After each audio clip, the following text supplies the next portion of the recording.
संकट मोचन हनुमान जी महाराज की जय।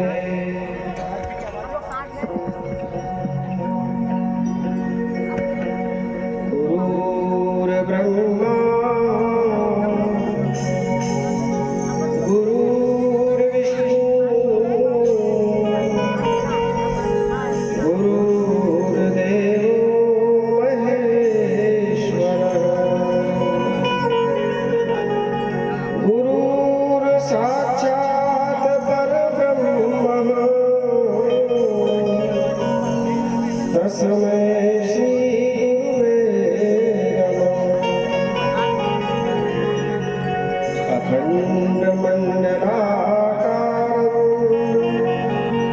व्याप्तं येन चराचरं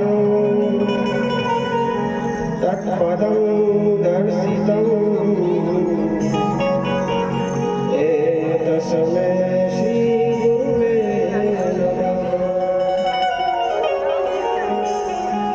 ध्यानं गुरुर्मूर्ति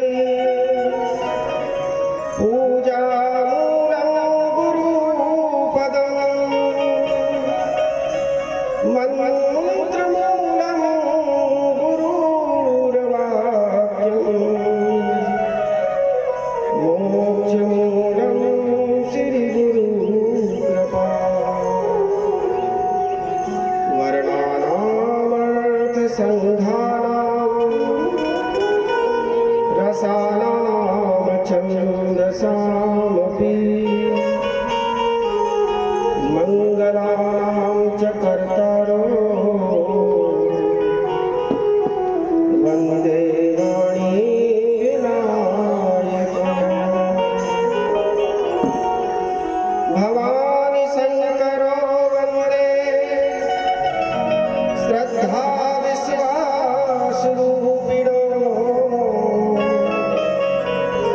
याभ्यां विना न पश्यन्ति सिद्धास्वन्तस्थनीश्वरो। वन्दे बोधमयं नित्यं गुरुं शङ्कररूपिणं यमाश्रितो हि वक्रोऽपि चन्द्र सर्वत्र उदिते। लोकाभिरामं रणरङ्गधीरं राजीवनेत्रं रघुवंशनाथं कारुण्यरूपं करुणाकरं तं श्रीरामचन्द्रं शरणं प्रपद्ये। मनोजवं मारुततुल्यवेगं जितेन्द्रियं बुद्धिमतां वरिष्ठं वातात्मजं वानरयूथमुख्यं श्रीरामदूतं शरणं प्रपद्ये। आइए बड़े भाव बड़े प्रेम के साथ भगवान नाम संकीर्तन। श्री राम जय जय जय राम। श्री राम जय जय राम। श्री राम जय जय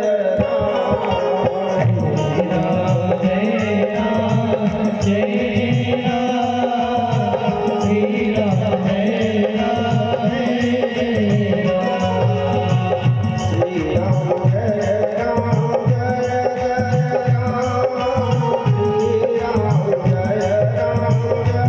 राम।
बोलिए सियावर रामचंद्र भगवान की जय।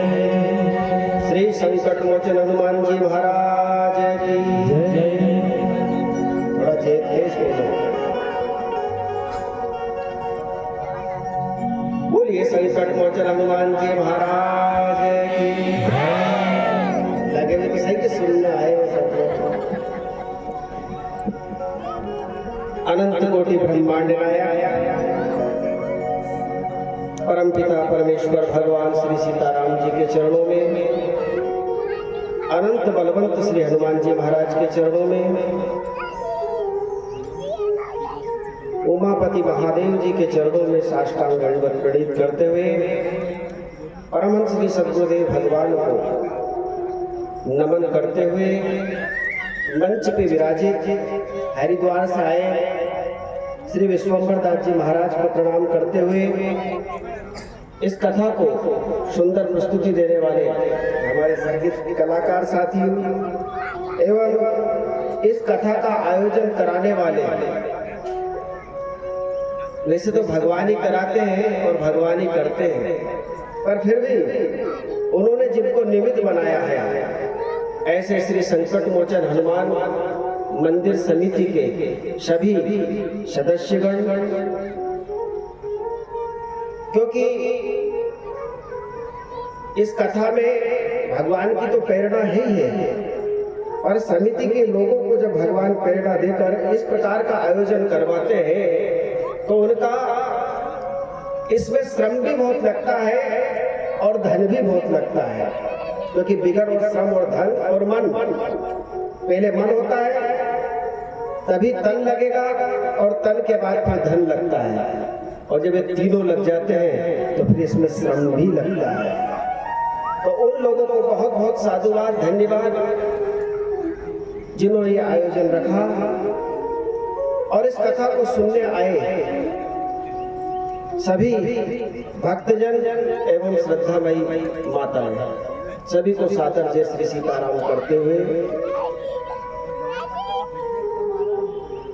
ये जो समय चल रहा है, इस समय ये विक्रम संवत्सर 2080 में हम लोगों ने अभी प्रवेश किया है। आज 6वां दिन है और ये एक तरह से हमारा नया साल होता है, नववर्ष यही है हमारा। पर आजकल परंपराएं बिगड़ गई,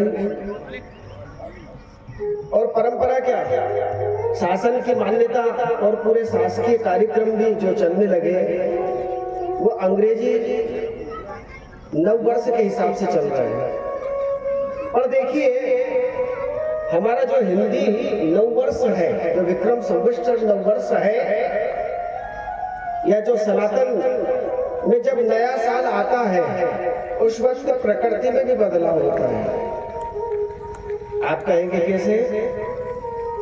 आप देखिए वसंत ऋतु का इस समय चल रहा है, और वसंत ऋतु के साथ साथ जब नववर्ष आता है तो प्रकृति जो है उसमें भी नव पल्लव, नए नए कोपले अपने आप फूट कर एकदम गर्मी के समय हमको छाया के लिए वो पेड़ आच्छादित होते हमको इस समय दिखते हैं। तो प्रकृति भी बदलती है।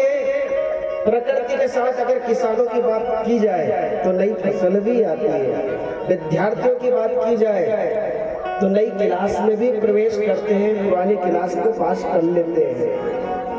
यहाँ तक कि शासकीय कामों में भी देखा जाए तो जो बजट होता है वो मार्च तक होता है, अप्रैल से नया चालू होता है। ऐसा नववर्ष संवत्सर में ये कथा भी हमारे जीवन को नवीनता प्रदान करेगी, ऐसा मन में एक आशा भगवान श्री संकट मोचन हनुमान जी से है, क्योंकि हम उनकी छत्र छाया में ये कथा कह रहे हैं। और यहाँ कथा कहने का एक अलग आनंद है। आप कहेंगे कैसे? देखो कथा तो हम कई जगह कहते हैं, पर यहाँ तो हमारी सीधी नजर भगवान के चरणों में रहती है और एक तरह से ये लगता है कि भगवान की कथा स्वयं जो भगवान के कथा के रसिया हैं, ऐसे संकट मोचन हनुमान जी महाराज को हम कथा सुना रहे हैं। हनुमान जी महाराज जैसी कथा सुनते हैं ना, वैसे हम लोग भी सुन पाते हैं। ये तो बिल्कुल एकदम रसिया है भगवान के। राम नाम के रसिया, राम भगत भारी, प्रभु राम भगत भारी, और राम चरित्र के प्रेम, राम चरित्र के प्रेम, राम हृदय धारी। ओम जय श्री हनुमान। राम नाम के रसिया, राम भगत भारी, स्वामी राम भगत भारी, राम चरित्र के प्रेमी, राम चरित्र के प्रेमी, राम हृदय धारी। ओम जय श्री हनुमान। ऐसे हनुमान जी के सानिध्य में कथा कहने का सौभाग्य प्राप्त हो रहा है। ये मेरा सौभाग्य है जो भगवान की कथा को मैं हनुमान जी महाराज को सुना रहा हूँ। पर अब जैसी भगवान मति देंगे, क्योंकि सबकी अपनी अपनी मति होती, कहने का ढंग होता है, और ये सब भगवान का ही देन होती है। तो जैसी मति से वो इस जीव से कहलाएंगे, वैसा कहने का प्रयास करेंगे। हनुमान जी महाराज कथा के अत्यंत प्रेम में जब भगवान साकेत धाम जाने लगे, राम जी ने पूरी अयोध्या के कोई भी व्यक्ति इस पृथ्वी पर नहीं रहा, सब भगवान राम जी के साथ साकेत को जाने के लिए तैयार हो गए, साकेत लोग जाने के लिए। हनुमान जी से पूछा, हनुमान तुम्हारी क्या इच्छा है? हनुमान जी ने हाथ जोड़कर कहा कि भगवान आप ये बताइए कि साकेत लोक में आपकी कथा मिलेगी क्या? साकेत लोक में आपकी कथा मिलेगी क्या? राम जी ने कहा साकेत लोक में क्यों मिलेगी? साकेत लोक में तो मैं स्वयं रहूंगा, कथा क्यों मिलेगी? लेकिन महाराज कथा कहाँ मिलेगी? तो कथा तो इस पृथ्वी लोक में ही मिलेगी, और पृथ्वी लोक में भी भारत जैसे देश में मिलेगी, क्योंकि भारत एक ऐसा देश है, श्रद्धा युक्त देश है। देखो जितने भी देश है इस विश्व में, सब है ना दिमाग से सोचते हैं, पर भारत देश हृदय से सोचता है। ये हृदय से लगा हुआ देश है, और मेरे प्रभु को सिर्फ हृदय का प्यार ही पसंद है। जो हृदय से सोचता है, मेरे भगवान उसको अपने गले से लगाते हैं। ये भारत देश है। तो भगवान से कहा हनुमान जी ने कि कथा तो पृथ्वी पर ही मिलेगी। लेकिन प्रभु एक निवेदन है। क्या निवेदन है? कि अगर आप मुझे आज्ञा दें तो मैं इस पृथ्वी पर ही वास करना चाहता हूँ। कब तक? कि जब तक आपकी कथा इस पृथ्वी पर मिले, जब तक मेरा वास इस पृथ्वी पर हो। इसलिए तो कहते हैं क्या कि जहाँ जहाँ कीर्तन होता श्री राम का, जहाँ जहाँ कीर्तन होता श्री राम का, वहाँ वहाँ पहरा लगता हनुमान का। जहाँ जहाँ कीर्तन होता है भगवान का, वहाँ हनुमान जी महाराज उपस्थित होते हैं। इसलिए कहते हैं राम जी के चरणों में,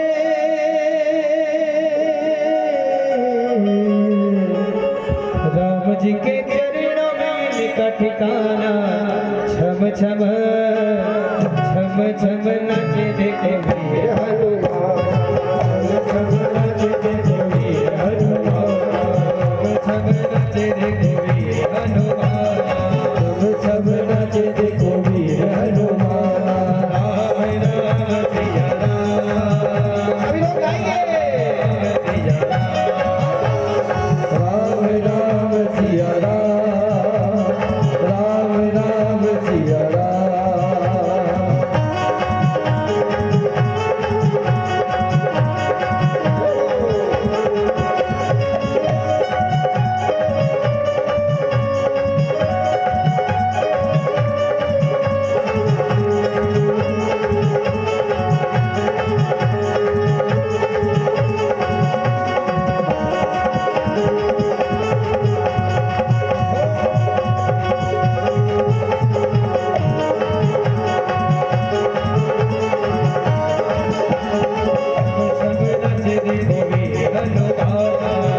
छम नाचे देखो वीर हनुमाना, कहते हैं लोग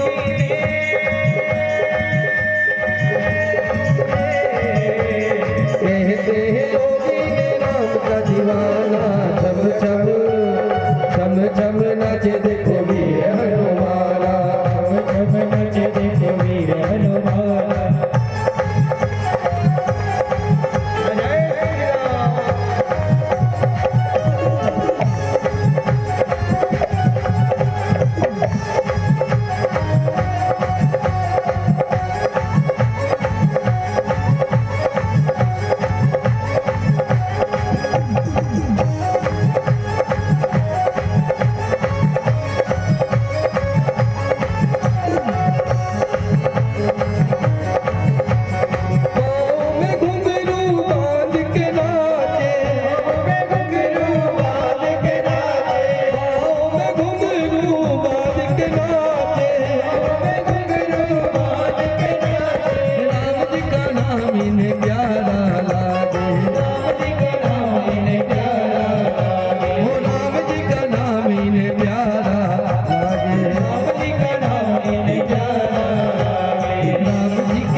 तेज बोला करो यार, आपकी भी आवाज बुलंद होना चाहिए क्योंकि श्रोता वक्ता दोनों एक जैसे होना चाहिए, है ना? तो आपको तो सिर्फ जय बोलना ही है। हमको तो बाकी सब बात बोलना है, तो जय जब आए तो अच्छी बिल्कुल ऐसे बोलो कि ऊपर आसमान तक आवाज जाए। तो देखिए आप और हम कहाँ कथा श्रवण कर रहे हैं? भगवान की कथा हनुमान जी के चरणों में बैठकर आप श्रवण कर रहे हो और हम उनके चरणों में बैठकर भगवान की कथा का गान कर रहे हैं। अब एक बात याद रखना, हम कथा तो हनुमान जी के पास कर रहे हैं, पर हनुमान जी को जिनसे प्रेम है उनका नाम जप रहे के लिए इस बात को भी याद रखना पड़ेगा। तो आप जैसे इस पंडाल में आए, आपको क्या बोलना है? सीताराम सीताराम। आप जब तक यहाँ पंडाल में बैठे कथा कानों से श्रवण करें और जीभ से भगवान का स्मरण करें। और जब भी यहाँ से एक चौपाई गाई जाए, क्योंकि रामचरितमानस गाने की बड़ी महिमा है, तो आप उस चौपाई के साथ भी आप भी गुनगुनाएं, क्योंकि आप भी गुनगुनाएंगे तो भगवान की कथा के जो महिमा है, जो उसका फल है, वो आपको प्राप्त होगा, क्योंकि इसको गाने की बड़ी महिमा है। और आप और हम भी गा रहे हैं। इस कथा का गान स्वयं शंकर जी भी करते हैं, हनुमान जी भी करते हैं, सनत सनंदन सनातन सनत कुमार, बड़े बड़े ऋषि महात्मा अमलात्मा बिमलात्मा सब इस कथा का गान करते हैं। इसलिए हम कथा श्रवण करें तो जो जो चौपाई भजन आए उसको आप भी गुनगुनाएं। तो इससे क्या होगा? इससे उस कथा की महिमा जो उसका फल है वो आप लोगों को प्राप्त होगा। और जब तक बैठे ना किसी से बात करें, ना इधर उधर देखें, सिर्फ सीताराम सीताराम करते रहे। तो ये कथा भगवान के सानिध्य में, हनुमान जी महाराज के सानिध्य में हो रही है। ये हमारा सौभाग्य है, आप लोगों का भी सौभाग्य है। देखो सत्संग बड़ी मुश्किल से मिलता है। सत्संग, पहली बात तो मनुष्य जिंदगी बड़ी मुश्किल से मिलती है। आकर 4,84,000 जात जीव जल थल नभवासी, कहते हैं कि 84 लाख योनियां होती है, उसमें से मनुष्य जीवन जो है सबसे दुर्लभ जीवन है। और उस मनुष्य में भी ये बताओ पूरी पृथ्वी में कितने आदमी होंगे? सबको सत्संग सुलभ है क्या? बड़ी मुश्किल से इस पंडाल में व्यक्ति बैठ पाता है। आप कहोगे कि हम बैठ रहे हैं? नहीं, आप नहीं बैठ रहे। फिर कौन बैठा रहा है? भगवान की कृपा आपको बैठाएगी। ये जो सिलेक्शन आपका हुआ है यहाँ पर, ये आपके कर्म नहीं है, ये आपके ऊपर प्रभु की कृपा है। क्योंकि कहते हैं जब इलेक्शन में चुनाव लड़ता है व्यक्ति तो उस पर जनता कृपा करती है, जब जाके लोकसभा और राज्यसभा में बैठता है और जिसका सिलेक्शन कथा के पंडाल में होता है उस पर साक्षात भगवान श्री राम जी कृपा करते हैं। तो बिनु सत्संग विवेक न होई और राम कृपा बिनु सुलभ न सोई। और ये सत्संग हम सोच रहे हैं, स्वयं शंकर जी भी जब भगवान के पास जाते हैं, भगवान कहते हैं कुछ मांगो, तो क्या मांगते हैं शंकर जी? शंकर जी कहते हैं कि महाराज अगर आप देना चाहते हो तो एक ही वरदान दीजिए, बार बार बर मांगो, और जब भी मांगू यही मांगो, बार बार बर मांगो, हर्ष देव श्री रंग और पद सरोज अन पाई, भगति सदा सत्संग। शंकर जी मांग रहे हैं, तो फिर हमारे ऊपर शंकर जी की कितनी बड़ी कृपा है कि हमको तो बिगर मांगे ही मिल जाता है। अब जब मिल गया है तो सावधानी के साथ कथा को श्रवण करना है। क्योंकि एक संत कह रहे थे कि भगवान की कथा हमारे जीवन को बदल देती है।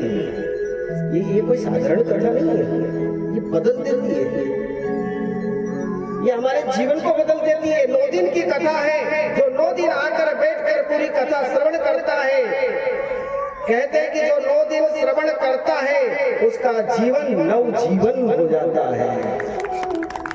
उसमें नवीनता आ जाती है। देखो, आदमी की शकल सूरत नहीं बदलती है, आदमी का रंग रूप नहीं बदलता है, मोटा दुबला नहीं बदलता, फिर क्या बदलता है? उसका हृदय बदल जाता है, और जिसका हृदय बदल जाता है उसका जीवन बदल जाता है। सारी परेशानी विचारों की तो है, विचारों में परिवर्तन आ जाए जीवन व्यवस्थित हो जाता है। अच्छा, कुछ लोग तो अद्भुत अद्भुत मिलते हैं, कथा की भी बुराई करते हैं कि देखो वो महाराज कथा करने वो। पर एक बात बताओ, जितनी देर आप कथा में बैठोगे उतनी देर आपके जीवन से बुरे विचार निकल जाएंगे। अच्छा, निकलेंगे कि नहीं बताओ?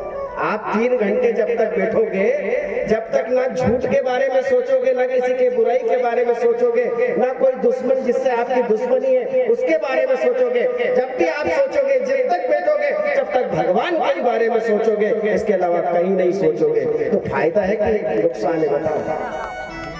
जो हमारे कुछ समय के लिए हमको बांध के रख ले और भगवान से जोड़ दे, वो फायदा ही फायदा है।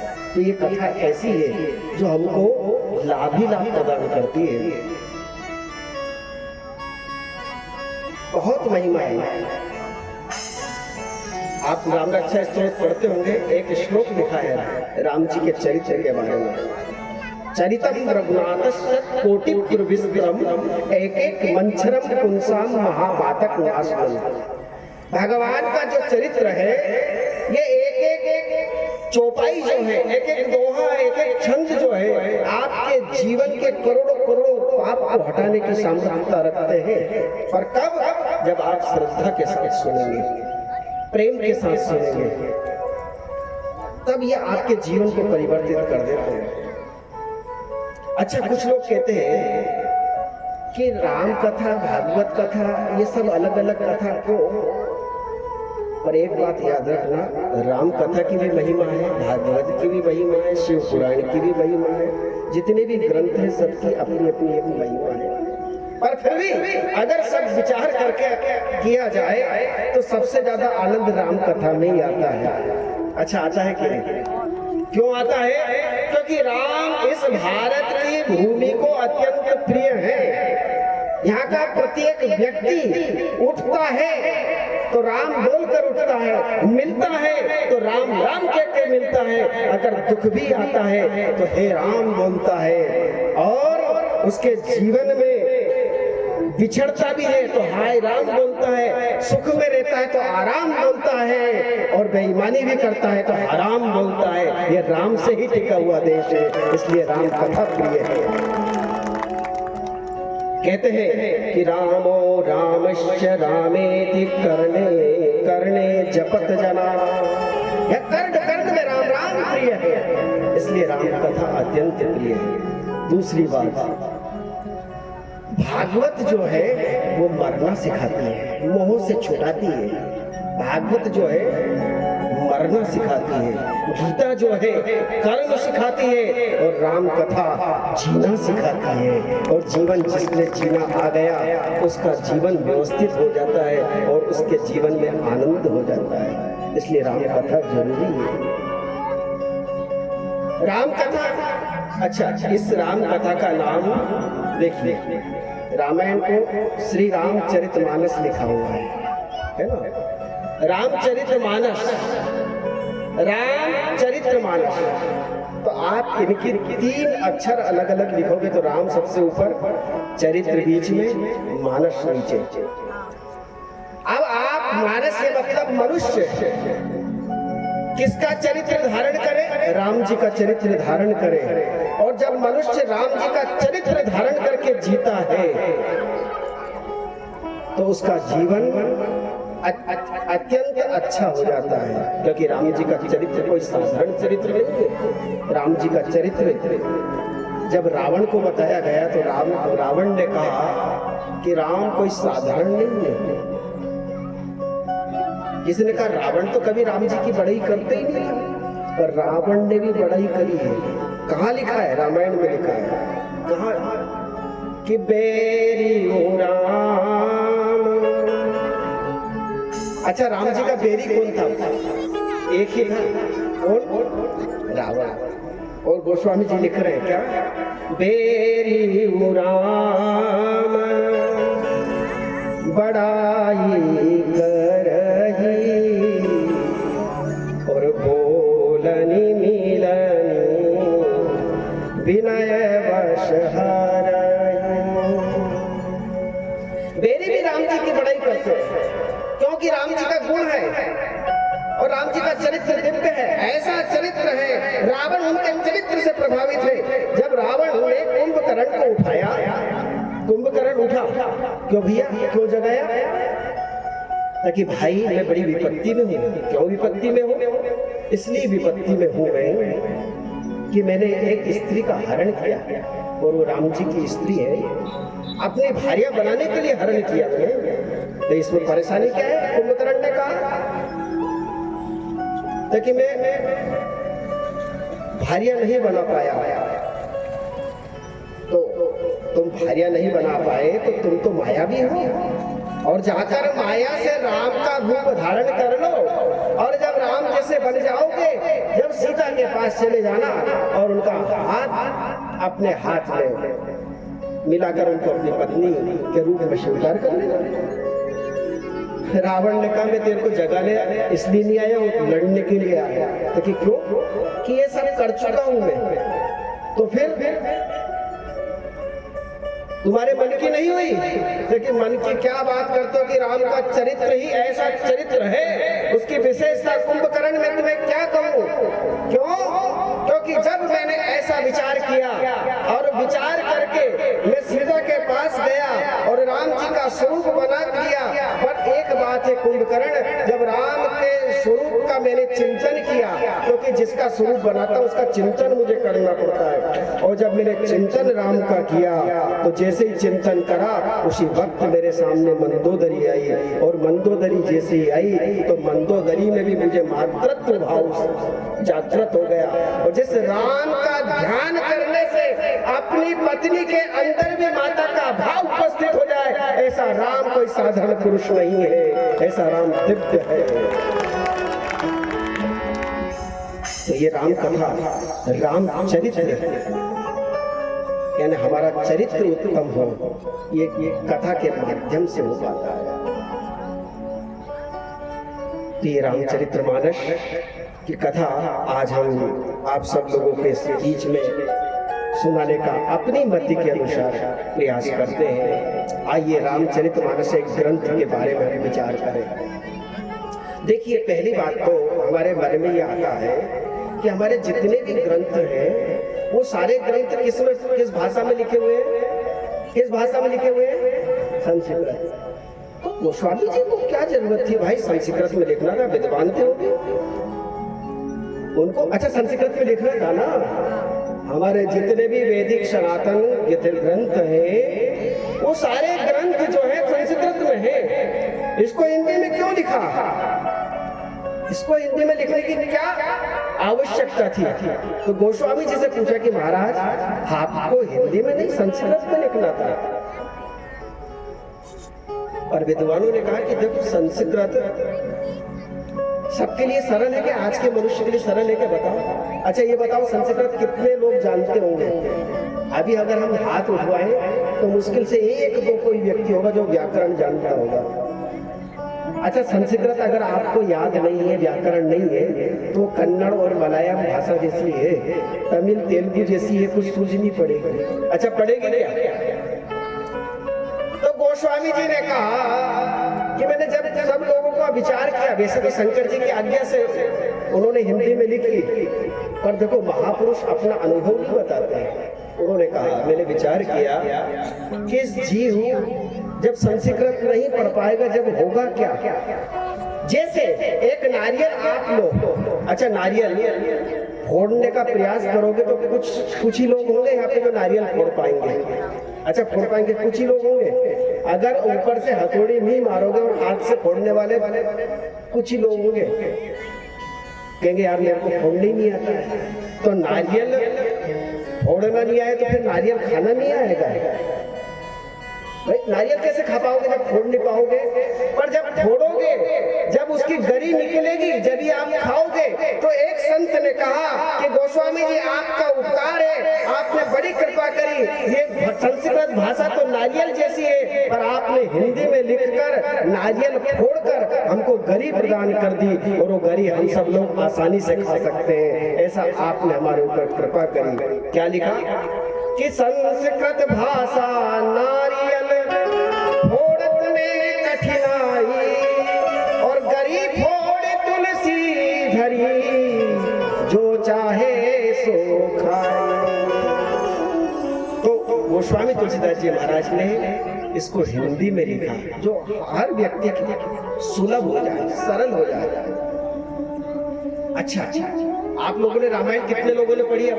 एक बार हाथ खड़ा करें। कितने लोग रामायण पढ़ते हैं नियमित रूप से? चलो कुछ लोग तो पढ़ते हैं, पर निवेदन पिछली बार भी किया था कि हर व्यक्ति को रामायण पढ़ना चाहिए। ये हमारा ग्रंथ है। ग्रंथ को हम नहीं पढ़ेंगे तो कौन पढ़ेगा इनको? और जब आप पढ़ोगे फिर कथा सुनोगे तो बड़ा आनंद आएगा, क्योंकि जिस चीज का हमको ज्ञान होता है उसके बारे में जब हम पढ़ते हैं तो और अच्छा लगता है कि नहीं?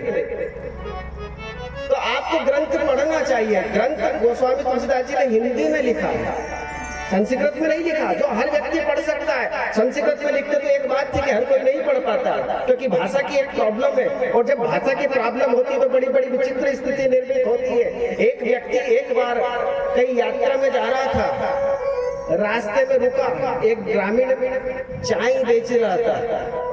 थोड़ा वो पढ़ा लिखा था जो जा रहा था, उसने उस चाय वाले के पास कहा, क्योंकि वो दो व्यक्ति थे, उन्होंने कहा प्लीज दो कपटी, प्लीज दो कपटी। तो वो उठा और हाथ में डंडा लिया, तू कपटी और तेरा बाप कपटी। जबकि उसने चाय मांगी, पर भाषा का ज्ञान नहीं होने के कारण क्या हुआ? तो ये भाषा की प्रॉब्लम हो जाती है। और गोस्वामी जी ने तो हमको हिंदी भाषा में दिया, अवधी भाषा में दिया, जो हम सबको समझना है, और इसमें श्लोक से चालू की। किसी ने पूछा कि गोस्वामी जी आपने श्लोक से क्यों चालू की? श्लोक से चालू करने का तात्पर्य क्या है आपका? उन्होंने कहा इस श्लोक में दो हैं। गोस्वामी जी से कहा दो है, क्योंकि इस रामायण में श्लोक भी है और दोहे भी है। तो उन्होंने कहा इस श्लोक में दो है। दो कौन है? कि सीताराम ही दो है, बाकी तो सब बेकार है। क्योंकि बाकी रिश्ते तो कोई काम के, एक न एक दिन बिछड़ना है सबसे, पर सीताराम तो हमेशा ही रहेंगे, चाहे स्वर्ग में रहे, नरक में रहे, कहीं भी रहे, भगवान हमेशा रहेंगे, सब दूर रहेंगे, सब जगह रहेंगे, कण कण में भी व्याप्त है। तो गोस्वामी जी कह रहे हैं इस लोक में दो हैं, वो दो हैं कौन? सीताराम। और उन सीताराम का करना क्या है? उनको रटना है, सो रट, इसलिए वो सोरठा हो गया। गोस्वामी जी कह रहे हैं कि सो रट। तो किसी ने पूछा कब तक रट? क्षण क्षण रट, एक क्षण खाली मत जान दे, इसलिए छंद हो गया। तो कि मिलेगा क्या? तो कि मिलेगा चौपाई, चार फल मिल जाएंगे, अर्थ धर्म काम मोक्ष। तो इस गोस्वामी तुलसीदास जी महाराज ने रामचरितमानस में श्लोक, सोरठा, दोहा, चौपाई और छंद, इन सब में पूरी रामायण बना दी गई। किसी ने पूछा कि रामायण क्या है? हमारे सदगुरुदेव भगवान कहते थे कि रामायण, पूछते थे रामायण क्या है? तो कोई तो बताते थे, कोई महाराज जी पता नहीं, कहते थे संधि विच्छेद करो, राम धन आयन, राम धन आयन, रामायण। अच्छा, आयन का तात्पर्य क्या होता है? आयन का तात्पर्य होता है, आयन मतलब घर, राम जी का घर है। और जब घर को पकड़ लोगे ना, तो घर वाला तो कभी न कभी मिलेगा कि नहीं। अब जैसे मैं ही किसी के घर जाऊं, किसी को पूछूं कि आपने उस व्यक्ति को देखा क्या? किसी ने कहा वो रेलवे स्टेशन पे था, रेलवे स्टेशन पे गया तो रेलवे स्टेशन बस स्टैंड पे आ गया। किसी ने कहा ये भी गया बस स्टैंड पे, वो आया दूसरी जगह चला गया। आप उसको पकड़ सकते हो क्या? नहीं पकड़ पाओगे। पर आप उसके घर में बैठ जाओगे तो सुबह नहीं तो शाम को तो घर वाला आ ही जाएगा। तो भगवान को अगर पकड़ना है तो रामायण को पकड़ लो, क्योंकि ये भगवान का घर है, और जहाँ घर होता है वहाँ घर वाला एक न एक दिन अवश्य आता है। और एक संत ने तो कहा है कि बाल कांड प्रभु पाई अयोध्या कटि मन मोहे। ये बाल कांड क्या है? भगवान का पांव है, ये भगवान का स्वरूप है। ये देखो रामायण यानी राम जी है ये, और दूसरा कुछ नहीं है। भागवत स्वयं कृष्ण स्वरूप है, शिव पुराण शिव स्वरूप है। ऐसे ग्रंथ के रूप में भगवान राम जी इसमें विद्यमान है। और भगवान राम जी के अगर चरण देखना है तो चरण उनके बालकांड है, अयोध्या उनकी कमर है, अरण्यकांड उनका पेट है, किष्किंधा उनकी छाती है, और कंठ उनका सुंदरकांड है, मुख उनका लंका कांड है, और मस्तक उनका उत्तरकांड है। ये भगवान का ही तंत्र रूप में भगवान विराजमान रामचरितमानस में है। ऐसी रामायण का हम आश्रय लेंगे तो हमारा जीवन परिवर्तित हो जाएगा, क्योंकि रामायण हमको शिक्षा देती है, रामायण हमको चलना सिखाती है, कैसे चलना चाहिए। राम जी बताते हैं कि हमारे लोगों का क्या कर्तव्य होना चाहिए। जब वन में भगवान राम जी गए, जब केकई मैया के पास गए, केकई माँ ने कहा कि पुत्र मैंने तुम्हारे लिए 14 साल का वनवास मांगा है, और तुम अगर चले जाओगे तो तुम्हारे पिता का धर्म रह जाएगा। बड़े प्रसन्न हुए। बताओ, भगवान ये शिक्षा दे रहे कि माता पिता अगर जंगल में जाने की भी कह दे तो प्रसन्नता पूर्वक उनकी आज्ञा का पालन करना चाहिए। पर आजकल के माता पिता धन्य कभी ऐसी आज्ञा नहीं देते, पर जो आज्ञा देते हैं बेचारे उनकी आज्ञा का हम पालन नहीं कर पाए तो हम राम के भक्त कैसे होंगे। राम जी तो कहते हैं कि सुनु जननी सोई सूत बड़ भागी, जो पितु मातु अचन अनुरागी, जो पितु मातु अचन अनुरागी। सुनु जननी सोई सूत बड़ भागी, सोई सूत बड़ भागी, जो पितु मातु अचन अनुरागी, जो पितु मातु अचन अनुरागी। जो अपने माता पिता के वचनों की आज्ञा का पालन करता। देखो यहाँ पर सेवा तो बहुत लोग करते हुए मिल जाएंगे माँ बाप की, पर भगवान कह रहे हैं कि वचनों की आज्ञा का पालन करने वाला। पिताजी ने कहा तत्काल, माताजी ने कहा तत्काल, उनकी आज्ञा को जमीन में गिरने ही नहीं दिया जाए, हाथी में झेल के तत्काल उस सेवा में उपस्थित हो जाए। ऐसा पुत्र भगवान कहते हैं कि ऐसा पुत्र बड़भागी होता है जो माता पिता की आज्ञा का तत्परता से पालन करता है।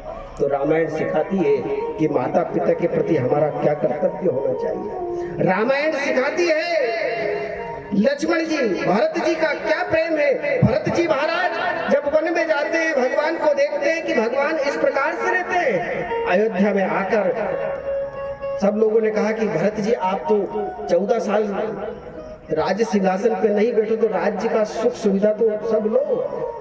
भरत जी ने कहा संपत्ति का बंटवारा नहीं चाहता है भरत, फिर किसका चाहता है कि ये भाई जो है भगवान श्री राम का भाई भरत है, ये संपत्ति का बंटवारा नहीं चाहता है। माँ ने चाहे कितना भी प्रयास किया संपत्ति दिलाने के लिए, पर ये विपत्ति का बंटवारा चाहता है। मेरे राम अगर विपत्ति में रहेंगे तो भरत उससे ज्यादा विपत्ति में रहेगा। चारों भाइयों को देख लो, चारों विपत्ति में है, एक से एक बढ़कर त्याग किया है सबने।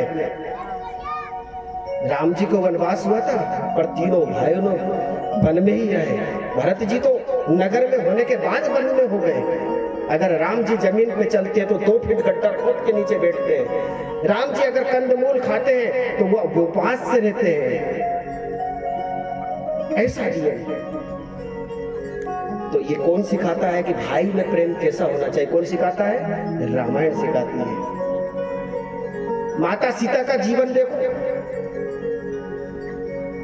जो कभी नंगे पैर से उनके चरण कमल जो है कभी इस पृथ्वी पर नहीं गए थे। जब सीता जी पहली बार आई थी तो पराग डाला गया। पराग, पराग फूलों का पराग जो होता है ना, बहुत कोमल, वो डाला गया, अत्यंत कोमल। और जब सीता जी चली ना उसमें, तो सीता जी को मुंह जो है उनका बना हुआ लगा। किसी सखी ने पूछा कि क्या बात है, क्या दिक्कत है? उन्होंने कहा ये गड़ रहे हैं ये पराग, इतना कोमल भी गड़ा उनको। और वो वन में जाने के लिए तैयार हो गए।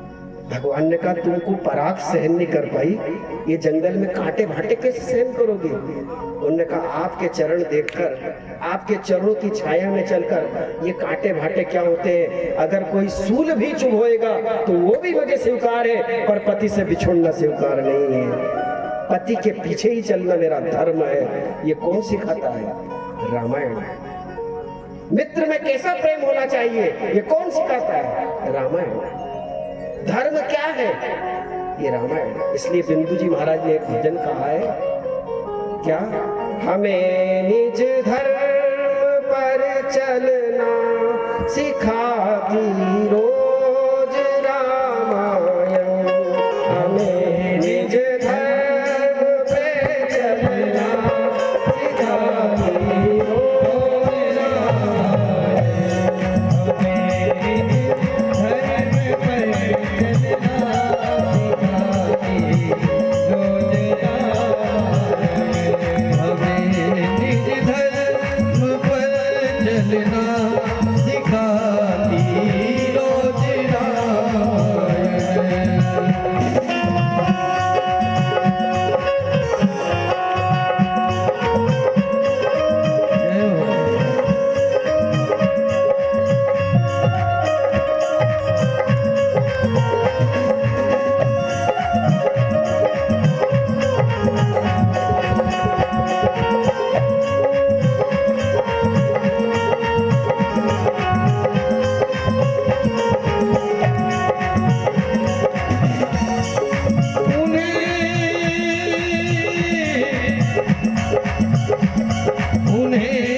ये हमको अपने धर्म पे चलना सिखाती है कि हमारा माता पिता के प्रति क्या कर्तव्य होना चाहिए, पत्नी का पति के प्रति क्या कर्तव्य होना चाहिए, भाई भाई के बीच में कैसा प्रेम होना चाहिए।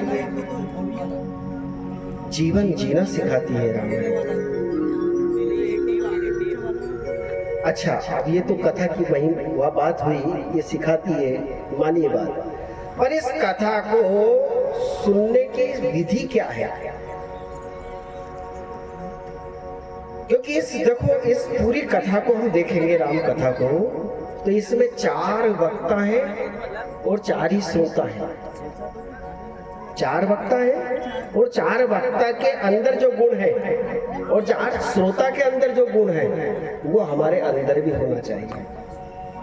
तो पहले श्रोता की बात करते हैं। श्रोता के रूप में पहली चीज है माता पार्वती, क्योंकि इस कथा को सबसे पहला किसी ने गान किया है तो शंकर जी ने। इसलिए शंकर जी के बारे में बताया गया कि शंकर जी अनादि कवि है।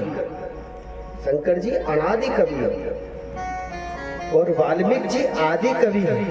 तो तुलसीदास जी कौन से कवि हैं? तुलसीदास जी ने तो कहा मुझे तो प्रसाद मिला है इसलिए मैं प्रसादी कवि हूँ। शंभु प्रसाद सुमति ये तुलसी और रामचरित मानस कवि तुलसी। मैं तो प्रसादी हूँ, प्रसाद लिया है मैंने, तो कृपा ली है उनकी, उस कृपा के माध्यम से एक ग्रंथ लिखा गया है। तो माता पार्वती पहली श्रोता है। पहले श्रोता का मतलब, अगर आप यहाँ पर बैठे हैं तो आपका हृदय भी माता पार्वती के जीवन में जो चीज है वो आप में होना चाहिए। क्या? माता पार्वती को श्रद्धा का स्वरूप बताया गया। श्रद्धा, श्रद्धा का एक तात्पर्य होता है जहाँ संशय नहीं होता है उसी हृदय में श्रद्धा होती है। अच्छा, आप किसी देवता को मानो और बार बार शंका करो कि ये देवता है कि नहीं है कि नहीं, तो उस हृदय को श्रद्धावान कहेंगे क्या? कोई कहेगा क्या? नहीं कहेगा ना। श्रद्धा तो ये है कि हो गई सो हो गई। श्रद्धा तो पार्वती मैया दिखाती है। जब सप्तऋषि आते हैं और कहते हैं कि तुम किसके लिए तप कर रही हो, उन्होंने कहा शंकर जी के लिए। उन्होंने कहा इस गोरे के लिए, इस पागल के लिए तप कर रही हो? तो क्या कहती है?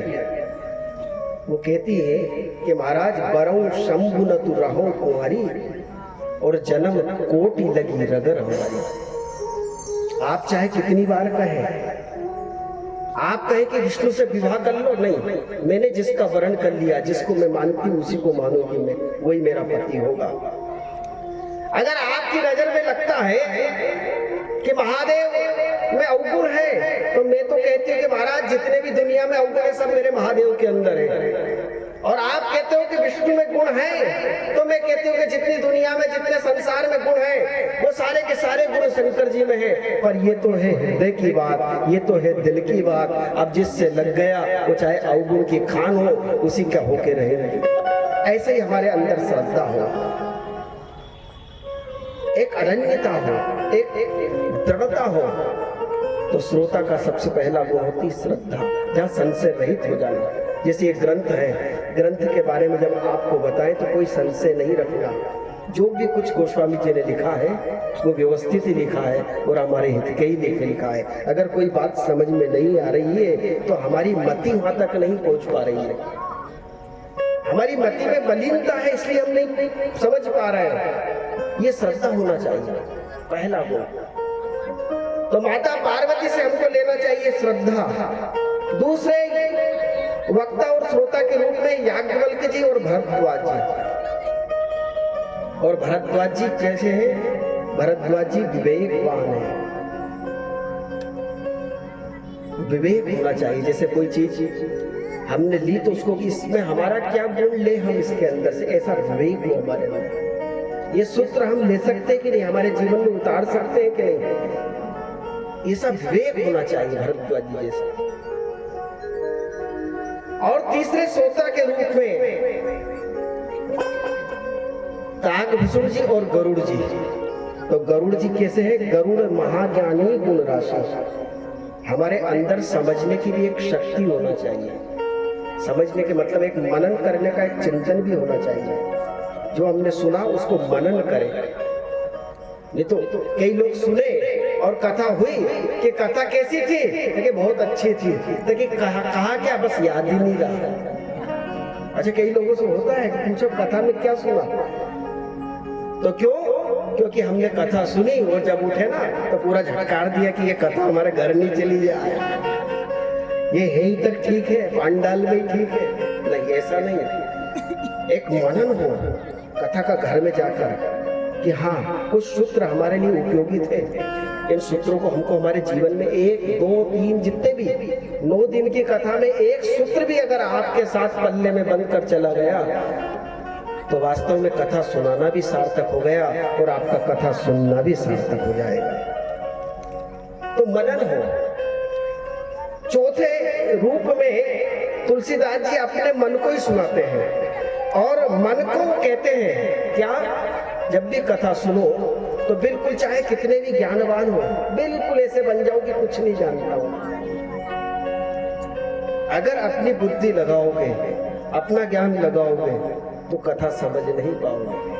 क्योंकि गोस्वामी तुलसीदास जी तो कह रहे हैं मति मंद दास तुलसीदास हो, अपने आप को मति मंद, इतनी बड़ी कथा लिखने के बाद भी मति मंद। तो ये श्रोता के गुण होना चाहिए। और गोस्वामी जी लिखते हैं कि इस कथा को सुनने वाले जय श्रद्धा संबल रहित नहीं संतन कर साथ और तिनकर मानस अगमति जिनहि न प्रिय रघुनाथ। अच्छा वक्ता के गुण, आपने कहा कि सुनाने वाले को सुनाने वाला कैसा होना चाहिए। अच्छा ये भी बात है कि सुनाने वाला भी होना चाहिए उस लायक, नहीं तो मालूम पड़ा कि सुनाने वाले की तो कुछ वो ही नहीं है। तो सुनाने वाले के भी गुण बताए गए, सुनाने वाला कैसा होना चाहिए। सुनाने वाले इस राम कथा को सबसे पहले वक्ता के रूप में है शंकर जी, और शंकर जी का स्वरूप है विश्वास का स्वरूप। जिनकी मैं कथा सुना रहा हूँ उनके प्रति उस वक्ता का भी पूरा विश्वास भी है कि नहीं, क्योंकि विश्वास होगा जब भी तो श्रद्धा भर पाएगा, तभी तो उनके अंदर वो भावना भर पाएगा वक्ता। और उसी को विश्वास नहीं है कि भगवान बस सिर्फ उसका काम सुनाना है और उठे कि ये काम मेरा तेरा सुनाने का ही था। जैसे वो कहते हैं ना कि एक पंडित जी थे, कथा सुना रहे थे और कथा सुनाने के बाद जब घर पर आए तो कथा में जिस दिन सुना रहे थे उनकी पत्नी भी आके बैठी थी। उस दिन वो सुना रहे थे कि आहार शुद्धि होना चाहिए, अच्छा आहार खाना चाहिए और लहसुन प्याज और ये चीज वो चीज नहीं खाना चाहिए, भटे नहीं खाना चाहिए, ये नहीं खाना चाहिए, वो नहीं खाना चाहिए। उनकी पत्नी ने कहा कि अभी तक मेरे पति ने मुझसे तो कहा ही नहीं, आज कथा में बड़ी बात बता रहे हैं। तो घर गई, वो घर लहसुन प्याज सब रखे थे वो सब एक तरफ कर दिए और भट्टे की साग बनानी थी। भट्टे का भरता बहुत अच्छा तो लगता है पंडित जी को। पंडित जी ने कहा कि लाओ भोजन, कथा सुना के आया हूँ, थका आ रहा हूँ, थोड़ा अच्छा भोजन लाना, चटपटा लाना। उन्होंने कहा आज तो आपने जो कथा सुनी नहीं उस कथा का अनुसरण करा। क्या अनुसरण करा कि भट्टे तो मैंने फेंक दिए, लहसुन प्याज भी फेंक दिए, आज तो मैंने बिल्कुल सीधी सादी दाल बनाई है बिगर मिर्ची की बिल्कुल। तो उन्होंने कहा ये कथा जनता के लिए होती है, पंडित के लिए थोड़ी होती है, वक्ता के लिए थोड़ी होती है। तो कहने का तात्पर्य जो कथा कह रहा है उसमें भी थोड़े से गुण तो विद्यमान हो। तो शंकर जी किसके स्वरूप है? विश्वास के प्रतीक है। विश्वास हो भगवान के प्रति, पूर्ण विश्वास हो, कोई शंका ना हो, कोई संशय ना हो, बिल्कुल शंकर जी जैसा विश्वास, अडिग विश्वास, दृढ़ विश्वास, मजबूत विश्वास के साथ कथा की प्रस्तुति करें भगवान के बारे में। दूसरे वक्ता के रूप में याज्ञवल्क्य जी। याज्ञवल्क्य मुनि परम विवेकवान हो। फिर तीसरा वक्ता के रूप में तीसरा गुण है कि राम भक्ति रत परम प्रवीण, उसके हृदय में भगवान से प्रेम भी हो। प्रेम है, क्योंकि प्रेम से जब हृदय भरा होगा तो वही तो दूसरे के हृदय में प्रेम बढ़ेगा। और तुलसीदास जी कह रहे हैं कि चौथा वक्ता के रूप में हर समय भगवान की कृपा कि प्रतीक्षा करता रहे कि बस प्रभु की कृपा से ही सब कुछ हो रहा है, मेरा कुछ नहीं है। मेरा तो सभी कुछ जो भी काम चल रहा है आपकी कृपा से चल रहा है। जिसका भाव ऐसा हो जाए, ऐसा वक्ता ही श्रेष्ठ वक्ता है और ऐसे ही श्रोता श्रेष्ठ श्रोता है। जब ऐसे श्रेष्ठ वक्ता और ऐसे श्रेष्ठ श्रोता की जब जोड़ी लगती है तो ये कथा लाभदायक हो जाती है, ये कथा फलीभूत हो जाती है और इस कथा की जो अनुभूति है वो जन जन में हो जाती है। पर जब तक इन दोनों की जोड़ी नहीं मिल पाएगी, जब तक ये कथा लाभप्रद नहीं मिलेगी। ये कथा बहुत कल्याणकारी है, ये अवश्य करती है असर, पर ऐसे हमारे अंदर ऐसे वक्ता के अंदर गुण हो, ऐसे श्रोता के अंदर हो, क्योंकि कल्याणकारी कथा है, ये असर जरूर करेगी। ऐसा विश्वास रखकर हमको इस कथा के पंडाल में बैठना चाहिए। इसलिए कहा गया क्या, कथा राम जी की है कल्याणकारी, मगर ये करेगी असर धीरे धीरे। राम जी की है कल्याणकारी, कथा राम जी की है कल्याणकारी, मगर ये करेगी असर धीरे धीरे, मगर ये करेगी असर धीरे धीरे। अहंकार मद मोह फैला जो भीतर, अहंकार मद मोह फैला जो भीतर, अहंकार मद मोह फैला जो भीतर, अहंकार मद मोह फैला जो भीतर, उतारेगी सारा जहर धीरे धीरे, उतारेगी सारा जहर धीरे धीरे।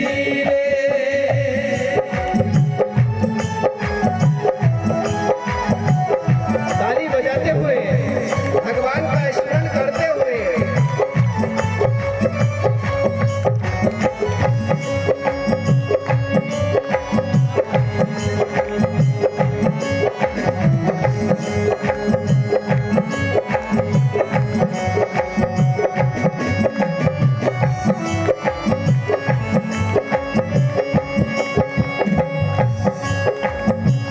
न मौका मिलेगा कभी झंझटों से, न मौका मिलेगा कभी झंझटों से, न मौका मिलेगा कभी झंझटों से, न मौका मिलेगा कभी झंझटों से।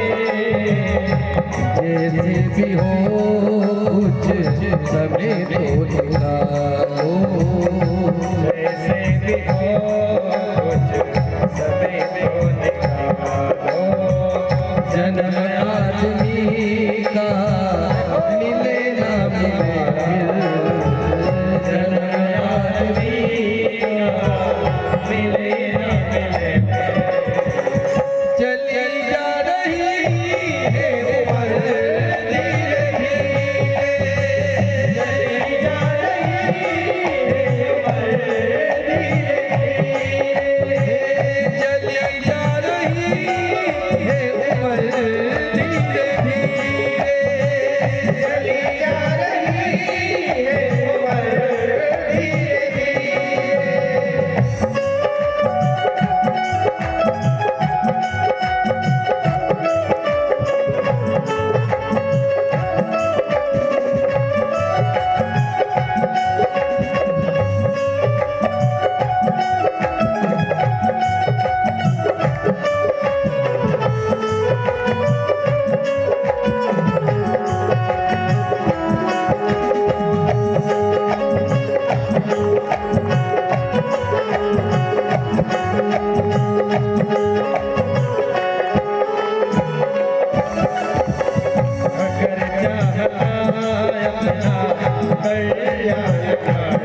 भगवान की ये दिव्य कथा है। तो कथा की तो बहुत महिमा है। आइए कथा में प्रवेश करते हैं। 7 कांड की कथा है ये। 7 सोपान गोस्वामी तुलसीदास जी महाराज ने लिखे हैं। किसी ने कहा 7 सोपान क्यों लिखे? 7 सोपान के बारे में आप लोगों ने बिल्ली तो देखी होगी। बिल्ली अपने बच्चे को 7 घर घुमाती है तो कहते हैं उसकी आंख खुलती है। 7 घर जब तक नहीं ले जाएगी जब तक उसकी आंख नहीं खुलेगी।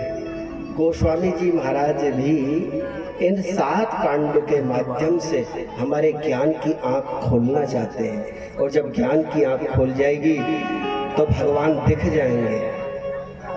इहि मह रघुपति नाम उदारा और अति पावन पुराण श्रुति सारा। भगवान को देखने की आंख प्राप्त हो जाएगी हमको इन 7 कांडों के माध्यम से। अच्छा, एक बार एक व्यक्ति ने प्रश्न किया कि कथा नहीं सुने तो भगवान से तो प्रेम है हमको। अच्छा, प्रेम क्या है? भक्ति तो होती है, भक्ति तो है हमारे अंदर। किसी ने कहा भक्ति तो सबके अंदर रहती है, किसी न किसी मात्रा में थोड़ी बहुत तो। पर भक्ति जो कथा नहीं सुनता है उसके हृदय में ज्ञान और वैराग्य नहीं रहते। और जब तक ज्ञान और वैराग्य नहीं रहेंगे तो भक्ति महारानी भी रहते हुए रोती रहती है। आप देख लो भागवत की कथा में भक्ति रो रही है, रो रही है। नारद जी गए, रो कर रही हो, बहुत सुंदर स्त्री रो रही है। और उसके पास 2 व्यक्ति बहुत बुजुर्ग अवस्था में, मृत अवस्था में पड़े हुए हैं। पूछा कि ये तेरे कौन है? उन्होंने कहा मेरे पुत्र है। नारद जी को बड़ी हंसी आई। जवान स्त्री और पुत्र जो है बूढ़े। उन्होंने कहा महाराज ये पुत्र बूढ़े हो गए, क्यों? ये विज्ञान और वैराग्य है। ताकि भक्ति की बात तो सभी करते हैं, भक्ति तो सभी मुझे हृदय में धारण करते हैं, पर भक्ति जवान और प्रसन्न जब होती है जब उसके बच्चे जवान होते हैं। और ज्ञान और वैराग्य जब तक जवान नहीं होंगे तब तक भक्ति कोई काम की चीज नहीं है। ज्ञान और वैराग्य जब हमारे हृदय में होता है तो भक्ति आनंदित होती है, प्रसन्न होती है। ये कथा के माध्यम से तो ये 7 सोपान की जब कथा पढ़ते हैं तो हमारे हृदय में ज्ञान और विराग ये प्रकट होता है। ज्ञान विराग बल पूर्व अधिकारी है। ये कब होगा? जब इन 7 कांडों की कथा को हम श्रवण करेंगे और उसके अनुसार हमारा जीवन बनाने का प्रयास करेंगे। अच्छा, दूसरी बात, गोस्वामी तुलसीदास जी ने मंगलाचरण लिखा। मंगलाचरण 7 श्लोक में लिखा। अच्छा, पहले गोस्वामी जी ने श्लोक ही लिखे, नहीं तो लोग उन कहेंगे कि श्लोक इनको आते नहीं होंगे। एक बार एक पंडित जी बैठे हुए थे, कथा सुना रहे थे। अब कथा पूरी सुना दी, सब लोगों ने खूब अच्छे से सुनी। और इसके बाद एक व्यक्ति ने हिम्मत करी कि गुरुजी कथा तो अच्छी सुनाई पर एक श्लोक नहीं बोला। भागवत तो सुना दी, एक श्लोक। अच्छा, आजकल कथा होती ऐसी है, खूब कथा सुनाओ और एक श्लोक नहीं बोलेंगे, एक चौपाई नहीं बोले कहते और कथा पूरी। तो पंडित जी ने कहा कि अरे बड़े आदमी, श्लोक की कथा है तो इसमें श्लोक की क्या आवश्यकता है? उस श्लोक में जाना होता तो श्लोक की आवश्यकता होती। ये तो उस श्लोक की कथा है तो श्लोक की कोई आवश्यकता नहीं है। ये उस श्लोक की कथा है इसलिए इसमें मुझे तो जो वक्ता है वो भी अपना अपना वो बता देते हैं। पर गोस्वामी जी ने श्लोक लिखे शुरू में 7 श्लोक और प्रत्येक श्लोक जो है हर कांड का प्रतिनिधित्व करता है। सबसे पहले गौरी की गणेश और गौरी की वंदना करी, माता सरस्वती और गणेश की वंदना। दूसरे श्लोक में शंकर जी और पार्वती जी की वंदना करी और श्रद्धा विश्वास के स्वरूप में करी। तीसरे श्लोक में गुरुदेव की वंदना करी। और कौन से गुरु की वंदना करी? वंदे बोधमयम नित्यम गुरु शंकर रूपम, जो हर समय उपस्थित रहता है। देखो कुछ लोग क्या है, गुरु को एक शरीर मानते हैं, गुरु को एक शरीर मानते हैं। हाँ, शरीर का आकार तो रहता है, पर चलो मान लो शरीर के रूप में है, पर जब उनका शरीर नहीं रहेगा तो फिर आपके गुरु कहाँ जाएंगे?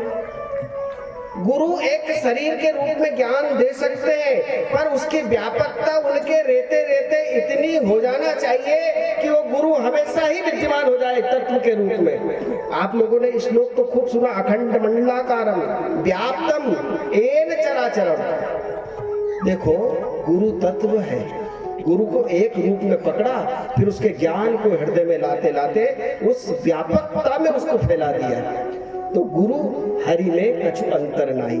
जब गुरु तत्व आपको विद्यमान हो जाएगा, आपको मालूम पड़ जाएगा, तो भगवान ही गुरु है और गुरु ही भगवान है। इसलिए तो कहा तुम त्रिभुवन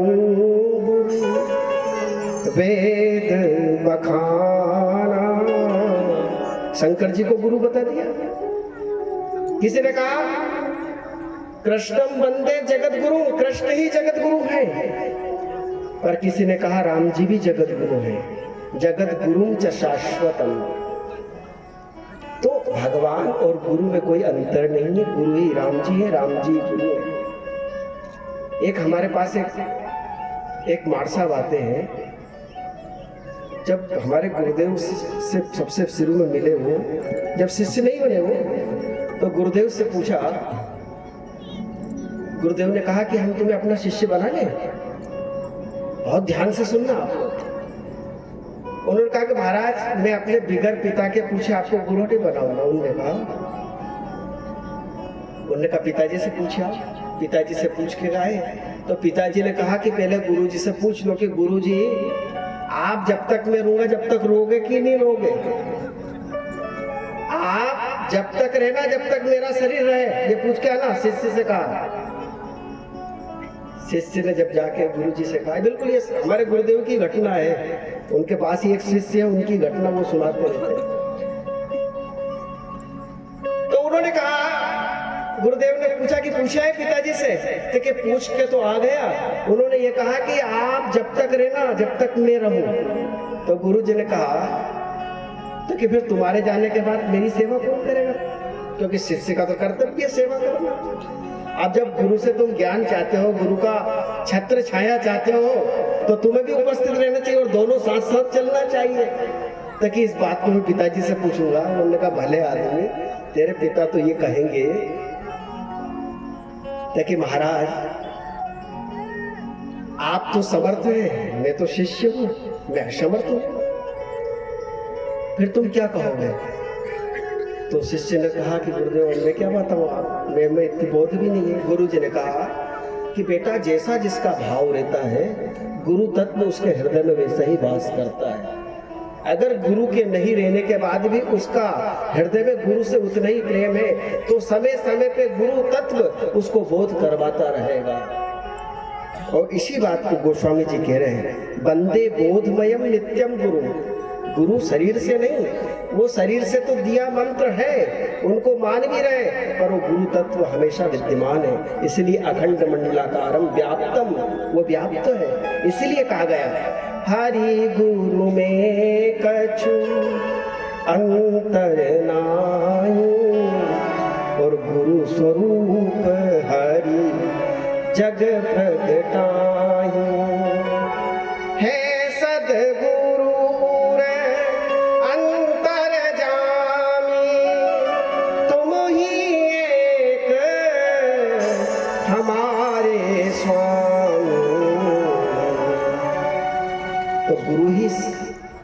ऐसा जब हमको बोध हो जाए, ऐसे गुरु की वंदना यहाँ पर की है।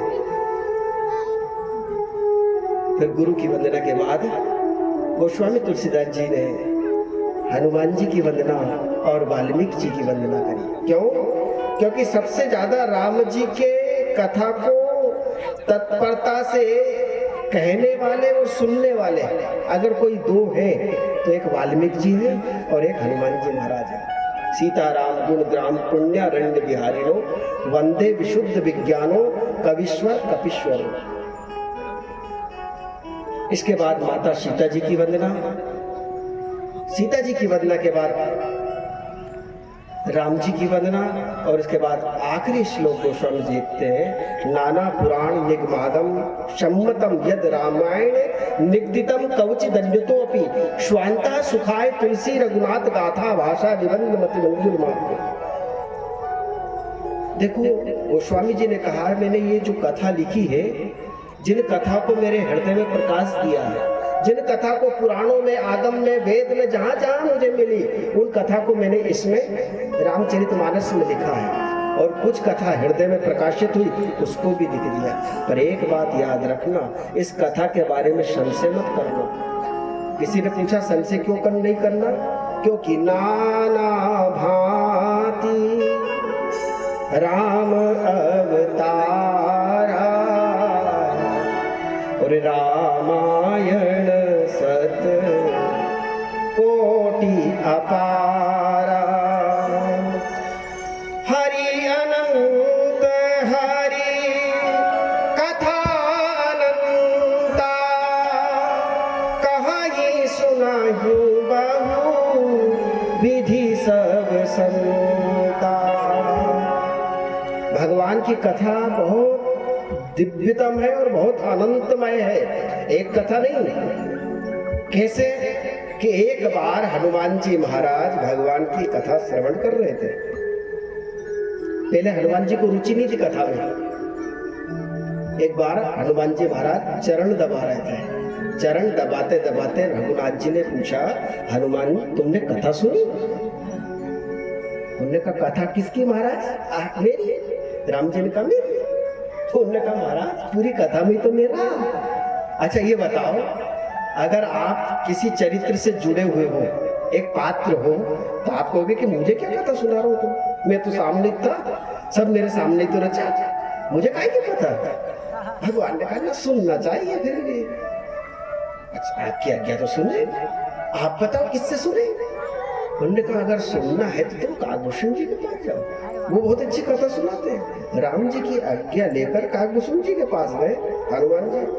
हनुमान जी ने देखा हनुमान जी की कथा सुना रहे थे काकभूषण जी। कौन सी कथा? कह रहे थे कि हनुमान जी गए, कहाँ गए? समुद्र को पार करके लंका में। कैसे गए? तो कि एक पैर इधर रखा, दूसरा पैर लंका में रखा। हनुमान जी का सुरसा तो बताई नहीं, नैनाक तो बताई नहीं, सिंगनी तो बताई नहीं, ये तो एकदम सीधे। उन्होंने कहा कथा सुनो। हम लोग को क्या कथा सुनी? कथा में बताया कि हनुमान जी को गुस्सा आया और ने कहा रावण सुन, तेरी पूरी लंका में आग लगा दूंगा। रावण ने कहा लगा के बता। हनुमान जी ने जो मुंह से आग निकाली तो पूरी लंका धूम कर देने लगी।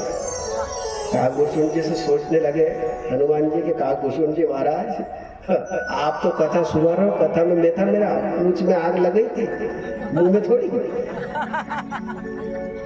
पूंछ से आग लगी है और वो चुपचाप, क्योंकि कथा के बीच में नहीं बोलना चाहिए, सुनते रहे। सुन ली, इसके बाद आए भगवान के पास। कथा सुनिया है महाराज? कथा तो सुनिया है, पर कथा में तो बड़ी विचित्र बात मिली। कैसी विचित्र बात? पूरी हाल सुना दिया राम जी। राम जी ने सुनने के बाद कहा कि हनुमान जी कथा बहुत सारी है, किसी कल्प की होगी। महाराज कैसे? इतने में भगवान राम जी ने अपनी अंगूठी निकाली और अंगूठी निकाल के जमीन में उन्हें ऐसी गिराई कि जैसे गिर गई, और जैसे गिरी तो वो अंगूठी तोड़ने लगे। हनुमान जी कहा तोड़ो तोड़ो तोड़ो। हनुमान जी दौड़ते दौड़ते वो इतनी तेजी भागी, भागते भागते गुफा में घुस गई। हनुमान जी महाराज गुफा के पास गए तो एक बंदर बैठा। उन्होंने कहा अंदर प्रवेश निषेध है। उन्होंने कहा तू जानता नहीं मुझे कौन है आप? मैं राम जी का भक्त हनुमान हूं।